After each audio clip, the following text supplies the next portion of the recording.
Сайн уу манайхаа та нарт энэ өдрийн мэндийг хүргэе. Энэ удаагийн дугаараар орчин үеийн боловсролтой холбоотой нэгэн хэргийн талаар ярьж өгөхөөр бэлтгэсэн байгаа. Сайхан буюу 7 сарын 15-ны өдөр BBC World сувгийн зүгээс энэ хэрэгтэй холбоотой баримтат киног олныг хүртэл болгосон. Тухайн удаа баримтат киног үзээд мөн хэрэгтэй холбоотой мэдээллүүдийг цуглуулад, орчуулад бэлтгээд та бүхэндээ хүрэхэд бэлэн болсон байна. Ингээд хэдүүлээ дугаарт орцгоё. Кэт Дорис 1992 оны 10 сарын 24-ний өдөр Бразил улсын Белем гэх хотод байрлах ядуусын хороололд төрж өссөн. Кэти хүүхэд насны нэлээд хүчирхийлэл донд өнгөрсөн. Түүний аав нь согтуурлах ундааны хамааралтай байсан учраас охин аль болохоор хурдан биеэ дагаад эцэг эхээсээ хараад бус амьдрахыг хүсчихсэн. Ингээд багаасаа бол загварын ертөнцид хөл тавиад янз бүрийн загварын шоунд оролцох, миссийн тэмцээнд оролцох жагаад 18 наснда бол загварын агентлагт хамрагдаад тухайн загварын агентлагаас нь түнд Европт ажиллах санал тавьсан. Ингээд Кэт Италийн Миланд ирж хэсэг хугацаанд бол загвар өмсгчөөрөө ажилласан байгаа. Хөвчлэн дотор хувцсны болон усны хувцсны брэндүүдтэй хамтарч ажилладаг. Энд тэнд олон улсаар зураг авалтанд ордог. Түүний загварын карьер нь ч гэсэн маш хурдтай бол өсчихсэн. Бидний сайн мэдэх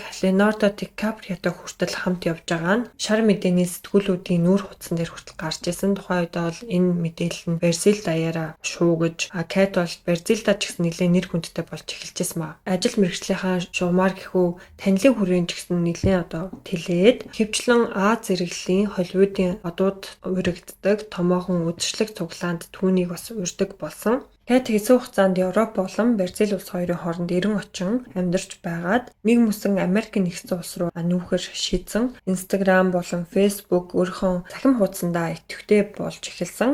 Бичлэгүүд оруулдаг. Ялангуяа залуухан бүсгүйчүүдтэй зориулаад янз бүрийн зөвлөгөө өгдөг. Арьсаа яаж арчлах уу, тасгал хөдөлгөөн яаж хийх үү, ядуусын хорооллоос яаж энэ хүртэл ирсэн, энэ амжилтанд яаж хүрснээ бусадтайгаа хуваалцдаг. Тийм учраас залуухан охтуудад тэр нь ч гэсэн урам зориг болоод дагдаг. Кэтийн одоо ярьж байгаа зүйлүүдийг нь сонсдог. Нэг нэгнтэйгээ юм найзууд юм шиг харилцаа үүсгдэг. Тийм байсан юм л та. Олон ч бүсгүйчүүд өөрөөс нь урам зориг аваад өөрийг нь ингээд дагаад өөрийнх нь хэлж байгаа ярьж байгаа зүйлийг нь дагаж мөрдөөд ихсэн чинь Кэт бол өөрийнхөө амьдралын талаар ном бичсэн. The Voice буюу дуу хоолой гэсэн нэртэйгээр тухайн номоо бол гаргаж ирсэн. Гэхдээ Испани хэл дээр бол гаргаж ирсэн мөлий. За энэхүү ном дээр болохоор өөрийнхөө амьдралын талаар ярихаас гадна дотоод хүнээ сонсох, яаж ад жаргалаа олох уу, дотоод мөн чанараа ойлгох ч гэдэм үү. Тиймэрхүү одоо утга бүхий тийм зүйлүүдийг тухайн номдоо дурдж өгсөн байна. Тухайн ном дээр бас нэг сонирхолтой зүйл юу байсан бэ гэхээр Кэт өөрийгөө урдаас болох зүйлийг зөгнөж харж чаддаг. Нэг тийм шулмын одоо өвдөлттэй гэж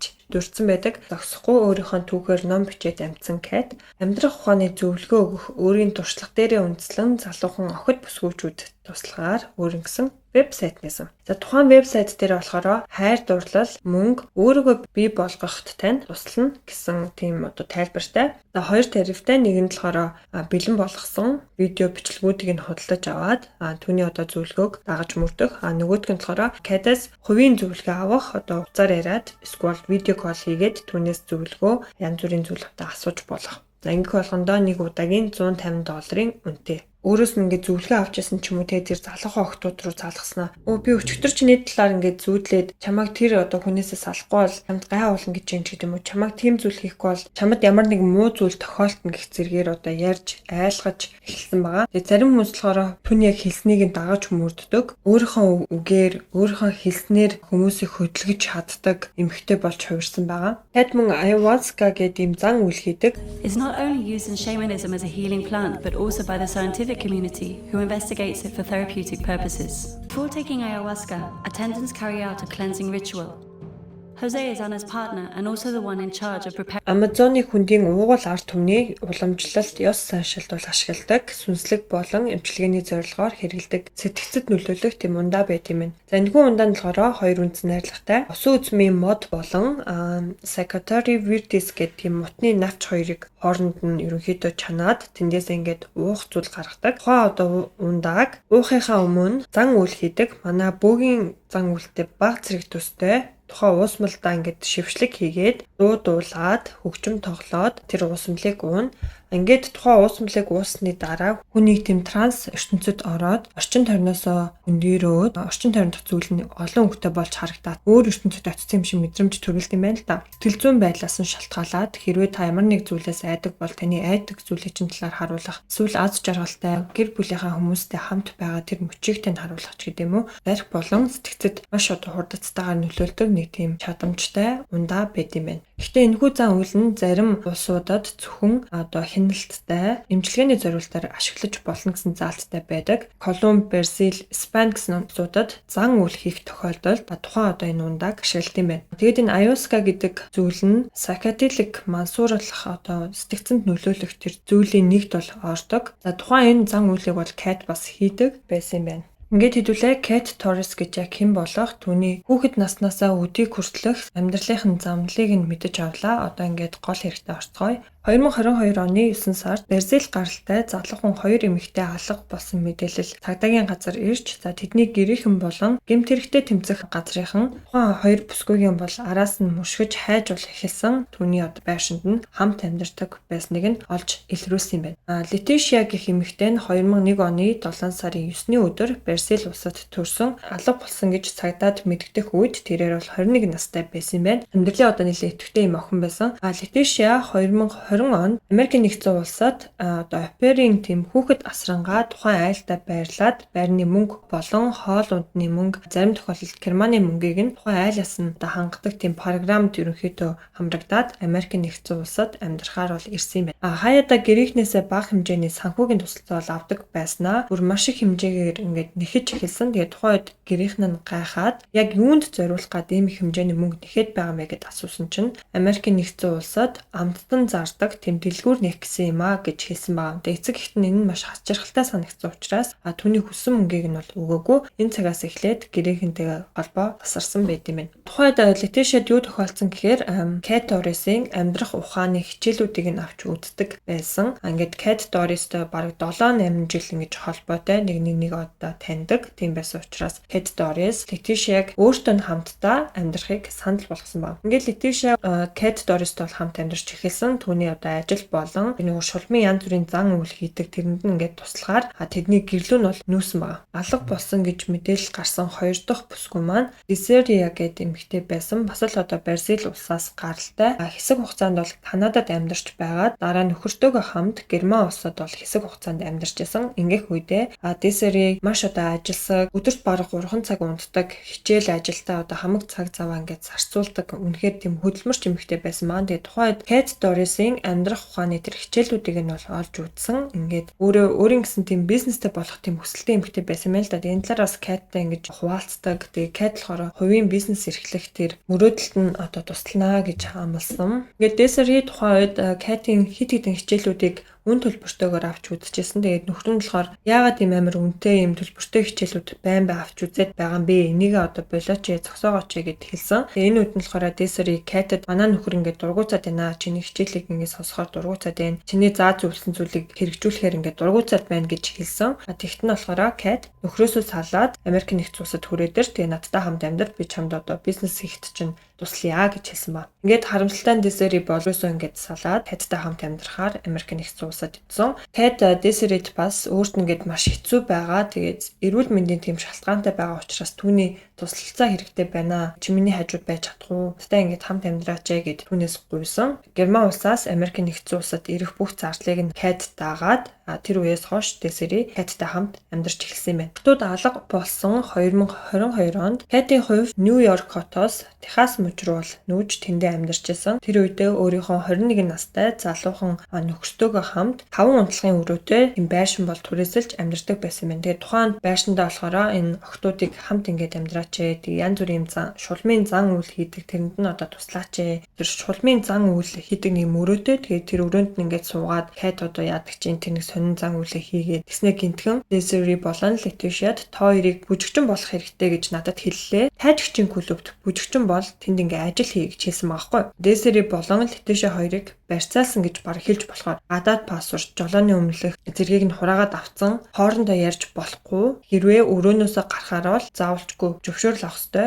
Ингээд охтууд Кэтийн хэлснээр тайжигч клубт ажиллаж эхэлсэн. Кэт эхэндээ та нар өдөрт $1000 олж ирэх хэрэгтэй гэжсэнаа сүүлдээ $3000 олж ирэх хэрэгтэй. Хэрвээ энэ мөнгөний хэмжээг өдөрт олж ирч чадахгүй бол гэртээ битгий ирээрэй гэж хэлжсэн маа. Тухайд Десири гадаа гудамжинд хоног төрүүлэх шаардлагатай болж исэн гэдгийг бас урьдсан байдаг. Кэт мөн тэдэнд хэлэхдээ олон цагт тайжигч клубт ажиллаж мөнгө олсон мөнгөө ганцхан цагийн дотор олж болох тийм ажил танарт санал болгоё. Тэр нь биеэ үнэлэх. Ингээд охтуудыг биеэ үнэлэх тэр ажил руу уруу татсан. 2022 оны 6 болон 7 сард 2 сарын дотор Desiree Cat руу $21,000 шилжүүлсэн байт юм байна. Гэхдээ яг гар дээр бэлнээр хэдэн төгрөг өгсөн нь бол тодорхойгүй. Түүний олсон бүх мөнгийг бол Cat авдаг. Desiree Letitia-д ямар ч мөнгө өгдөггүй юм байсан ба. Ингээд Desiree Letitia хоёрын гэрийнх нь удаан хугацаанд охтуудад холбогдохгүй өгсөн амьд нь мэдэгдэхгүй байсан учраас 2022 оны 9 сард захим хуудасаараа дамжуулаад тэр хоёрыг алга болсон талаар мэдээлэл цацаж эхэлсэн. Хүмүүсийн мөн туслахыг хүсэж одоо эхэлсэн ба. Ингээд мэдээлэл цацагдсны дараа охтуудын талаар мэддэг нэг хүн гарч ирсэн. За энэ хүн нь болохоор Cat Doris-ийн хувийн туслаханд байсан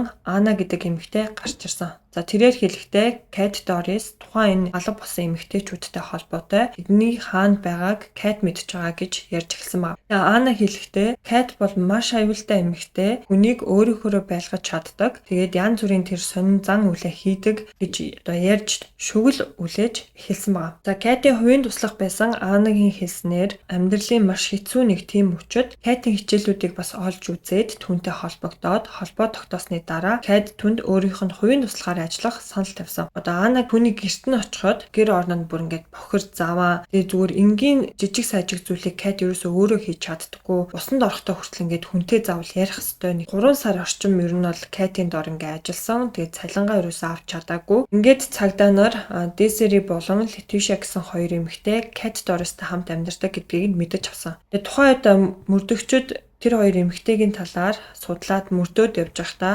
Letitia болон Desiree хоёрыг биеэ үнэлэлтийн тэр онлайн вебсайтн дээр тэр хоёрын зураг байгааг нь олж харсан. За ингээд магадгүй хүний наймааны одоо хохирогчд болсон байж магадгүй байна гэж үзсэн учраас мөрдөгчд Cat Doris-тай холбоо барих гэж хичээсэн. Ингээх үедээ Cat Doris тухайн хоёр эмэгтэй түүнтэй хамт амьдарч байгаа бүх зүйл зүгээр гэж хэлсэн чинь тэр мөрдөгч нь Desiree болон Letitia хоёртой ярмаар байна гэж хэлсэн ба. Desiree мөн Letitia хоёрын аль нэг нь тухайн мөрдөгч тэр хоёртой ингээд видео кол хийж явахт нь давхраас зэн дээрээ нөгөө бичлэг хийгээд авцсан. Тэгээ яг мөрдөгч залхахаас өмнө Cat Desiree болон Letitia хоёрт тэгж хэлж байгаа байхгүй юу. За энэ ингээ мөрдөгч хүн байгаа шүү. Маш их одоо арга мэхтэй юу яриха та нар ингээ сайн бодоорой. Янз бүрийн олон зүйл ярьж магадгүй. Хэрвээ янз бүрийн зүйл ярих юм бол бид хоёрыг зохино. Тэгээ тэр бичлэг нь болохоор сүүлд нас маш том нотлох баримт болсон. Хас мужид биеэ үнэлэлтийг хуулиар хоригддаг учраас тухайн бүсгүүчүүд үүн дээрээ ч гэсэн айгүй хайжсэн байгаа. Тэгээ Cat байнгын хэрэг хүснээр мань хийхгүй бол цагдаад хэлнэ. Тэгэх юм бол та нар шоронд орно ч гэдэг юм уу. Айлгаж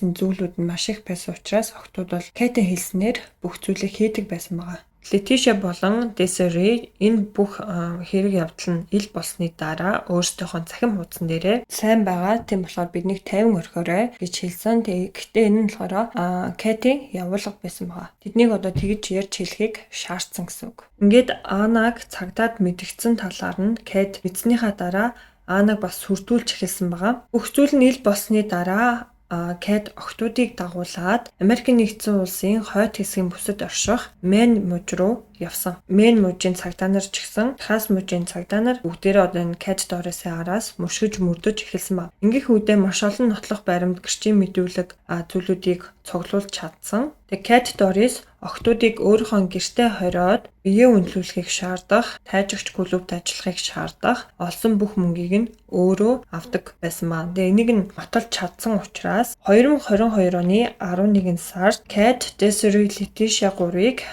Бразил улс руу заасан. Тэгээд тухайн одоо хэргийн талаар Бразил улсын шүүхээс Кэтэд хүний намны хэрэг, орчин үеийн боолчлол, хөдөлмөрийн мүлжлэг зэрэг дээр үндэслээд 8 жилийн хоригдох ялыг бол оноогод байгаа юм байна. Гэхдээ энэ нь болохоор зөвхөн Desiree гэх эмэгтэйгийн хэрэг дээр энэ ялыг оноосон байгаа. Тэгэхээр цаашид энэ ялын хэмжээ нь өөрчлөгдөж магадгүй. Ойролцоогоор 20 гаруй тэм хохирогч эмэгтэйчүүд байгаа гэсэн мэдээллийг BBC World-ийн зүгээс гаргасан байлээ. Тэгэхээр ялын хэмжээ нь өөрчлөгдөж магадгүй. Цаашдаа одоо яг ямархуу процесс явагдахыг нь бол одоохондоо мэддэхгүй байгаа. Ямар ч тач 8 жилийн ял бол зөвхөн нэг хохирогч дээр авсан. Одоогийн байдлаар Anna, Desiree, Letitia гэх 3 эмэгтэй Kate Doris-с болоод ингээд айгүйх трама авсан, сэтгэл зүйн эмчилгээнд хамрагдаж байгаа гэсэн мэдээлэл бас байлээ. Ингээд залуухан охид бүсгүйчүүдийн толгой тэрхийг нь угаагаад өөрийнхөө одоо мөнгө олох арга хэрэгслээ болгосон Kate Doris гэх эмэгтэйгийн талаар би та бүхэндээ ярьж хүргэлээ. Сэрэм журм биднэрт хизээч илүүдэхгүй. Тэгээд захин ертөнцид харагдаж байгаа бүх зүйл үнэн бодтой байдаггүй гэсний нэг жишээг энэ хэрэгээс бас харж болохоор байна. Тэгээд залуухан охидуудтай хандаж хэлэхэд та бүхэн маань янз бүрийн энэ одоо зан үйл хийн таны одоо юу гэдгийг хосоо олоход ч туслан ч гэдэг юм ингээл нэг 9 шодын юм интернетээр явдаг штэ тий. Энэ болгонд бас хитрхи битгий итгээрээ өөрсдийнхөө одоо хувийн амьдрал янз бүрийн зүйлээ хин нэгэн мэдэхгүй тэр компьютерийн ард утасны ард сууж байгаа хүнд одоо ярьж хэлхээсээ бас татгалзаарэ гэж зөвлөмөр байна. Ер нь тэгээд хин нэгэнд муу зүйл хийхгүй өөрийнхоороо ажил хөдөлмөрөө хийгээд явж хахад бүх зүйл болондоо болно гэдэг шиг. Kate Doris-ыг Бразил улсад шоронд байх үед нь BBC World-ийн зүгээс түүнээс ингээ яриа авсан юм байна. Тэгээд тэрээр хэлэхдээ хөргтөө тийм авьяастай янз бүрийн зүйлийг харж мэддэг тийм авьяастай төрдөг хүмүүс байдаг. Тэр нь бол би гэж бодож байна. Алдар нэрийн хүнд намайг хаана явсан газар байнга дагаж явдгаа гэж энэ юмхтэй бас хэлж байна. Ингээд энэ удаагийн дугаараа үүгээр өндөрлөе. Дараагийн дугаар хүртлээр түр баяртай. Өдрийг сайхан өнгөрүүлээрэй. Баярлалаа.